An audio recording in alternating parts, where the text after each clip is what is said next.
Hello everyone and welcome back to the internet's best reactions. Today we're talking about the French Grand Prix, Paul Ricard. It was kind of thought maybe it was going to be a rubbish race, but it wasn't actually that bad. Let's dive straight into your reactions.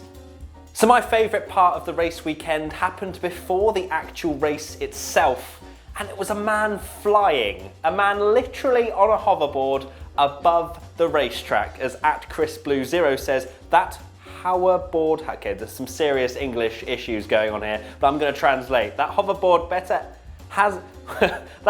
has better aero than McLaren and Williams combined. And another one from @GurjeetSkill97, there's a flying person over the grid. It was incredible. I think Ross Brawn was being interviewed at the time and just kind of looked up and was like, Lewis Hamilton got off to a great start, as @YouMaBuddy points out, with Hamilton at the start of the French Grand Prix.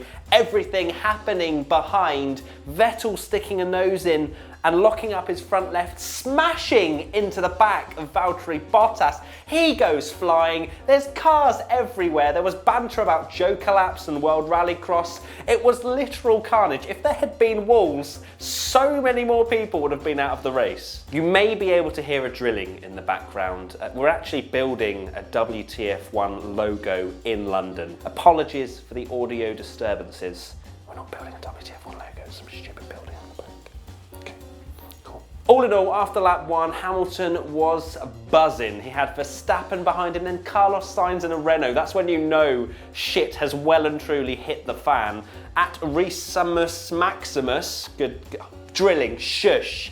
Hamilton seeing the positions after lap 1. He was a very happy bunny, and we knew from there he was going to dominate the race. Paul Ricard, everyone thought no overtaking, lack of overtaking spots, but the DRS especially was far too easy, as @ChrisChanko217 points out, with everyone looking in their mirrors seeing Vettel behind them. Bottas didn't come through as quickly because he had floor damage, but Vettel was rapid.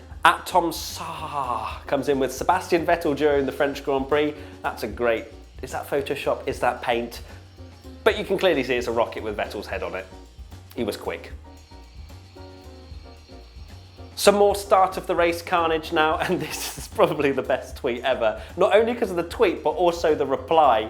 @Daniel Apt, Alonso probably after the race. This was the greatest spin of my career, no one can do it better. This is when he went side by side with Vettel, got pinched on the curb and just spun the car.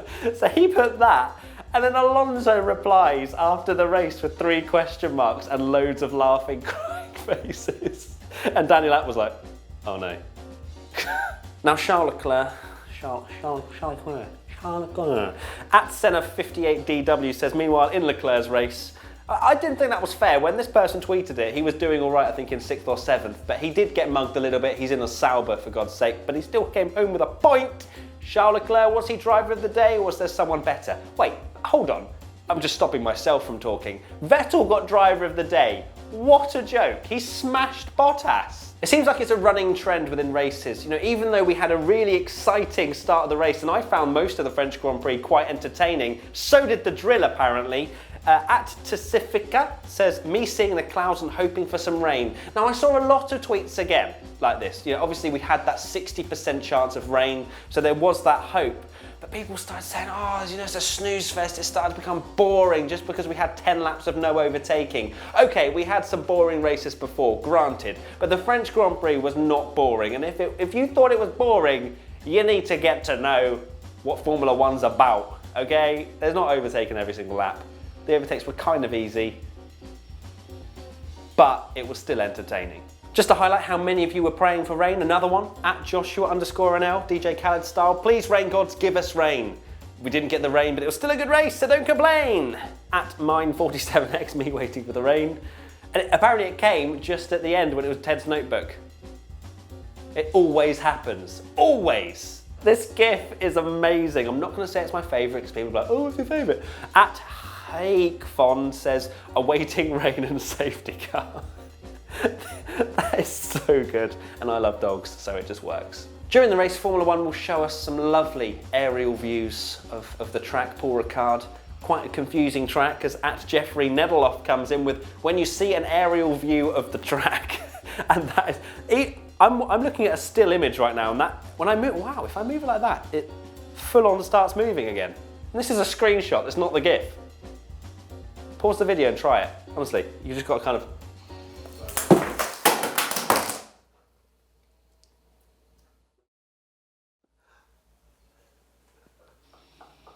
The main talking points of the race was mainly Vettel and Bottas coming through the field, but some people were complaining that the DRS was too good. And at Sana Marakai comes in with Barcelona, Monaco, Montreal, overtaking is impossible. This sucks. France, overtaking is too easy. This sucks. It's true. We're very much a balancing act. We've had 3 races of not really much overtaking, and then this one was almost too easy. But I get it. What do you want? Williams, Williams, Williams.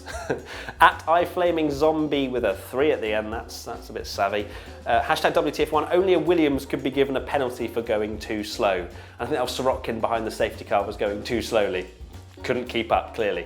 Now this is a tweet I don't really agree with. Kimi was pretty disappointing in qualifying, but in the race he wasn't too bad. At Bruno Americano, Kimi went full retirement mode today. Still got a podium. Give the guy a break. He beat his teammate, even though, well, to be fair, his teammate made a mistake. Kimi didn't. He got on the podium. Vettel was still on old tyres.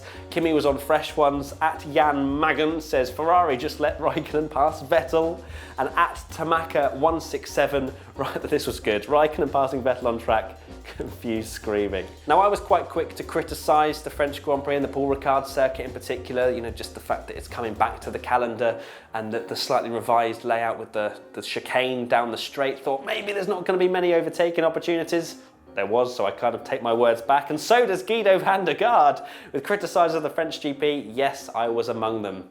Paul Ricard, you did all right. See you next year. Although they do need to improve their travel. Like, they had 65,000 people trying to go down one road, and the grandstands were empty for FP1 and I think FP2 as well. Got to sort that out, boys and girls and men and women.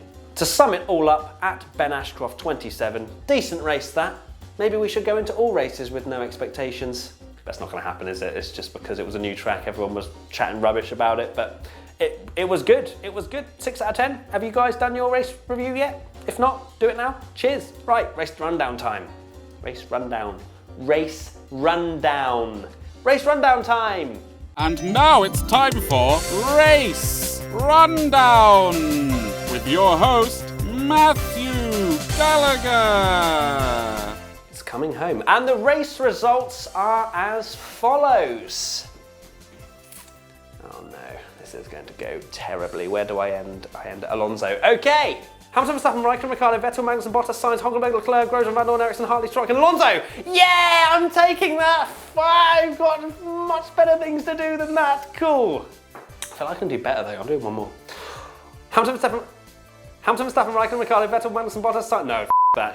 No, I'm done. That last one was good enough. The DNFs were Stroll, Perez, Ocon, and Gasly. I've lost my mind. I've lost my mind. Stroll, Perez, Ocon, and Gasly. So that is it for the internet's best reactions to the French Grand Prix. If you want to get involved next time, use the hashtag WTF1. Twitter is absolutely smashing Instagram, so if you want to get featured for the Instagram side, make sure to follow us at WTF1 Official and use the hashtag WTF1. Remember, we can't show Formula 1 footage, so just don't send us that because we can't show it. So get your memes in and that's it. We'll see you next week. That's going to be good fun. If you want to watch another video, click here. If you want to subscribe, click here. If you want to go to our WTF1 shop, click just here. I'm Matt with WTF1. See you next week. It's like 5 days till practice. Bye.